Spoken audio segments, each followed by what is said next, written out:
Écoutez, c'est une très grande émotion aujourd'hui.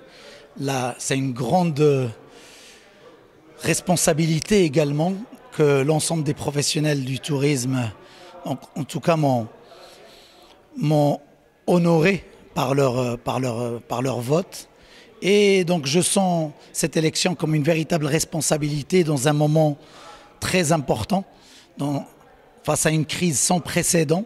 Les professionnels ont choisi ou ont voté pour une CNT ouverte, une CNT du collectif, une CNT de l'inclusion, avec tous les métiers, avec toutes les régions, et pour ensemble relever les défis qui nous attendent pour remettre en action l'ensemble du secteur du tourisme. La priorité des priorités, c'est de continuer à travailler avec les professionnels, avec le ministère de tutelle sur le plan d'action de sortie de crise. C'est la continuité du travail qui a été fait par l'équipe précédente et nous devons continuer effectivement et travailler sur le prolongement des mesures de soutien à l'emploi.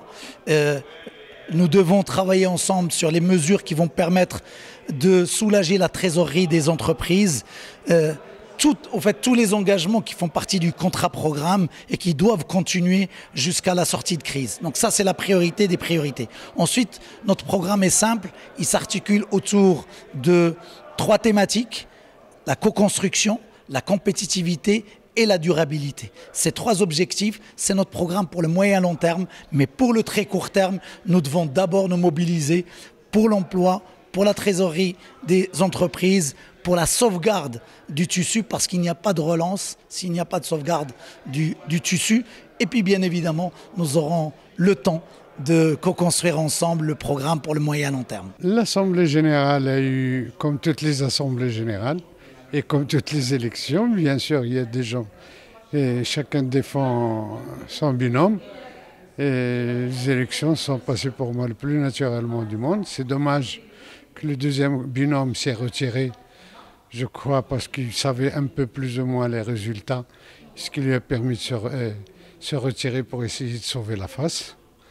Mais les résultats étaient plus ou moins connus d'avance, puisque les gens connaissent très bien Ibn Tahar. Ibn Tahar est un fédérateur, un rassembleur, un homme qui écoute. Donc quelqu'un, les Rejmanas, et qui s'entend très bien avec et les professionnels et les autorités. Donc nous avons un grand espoir que Sidi Hamid Ben Tahar va mener le secteur du tourisme vers l'avant et vers plus de SDR.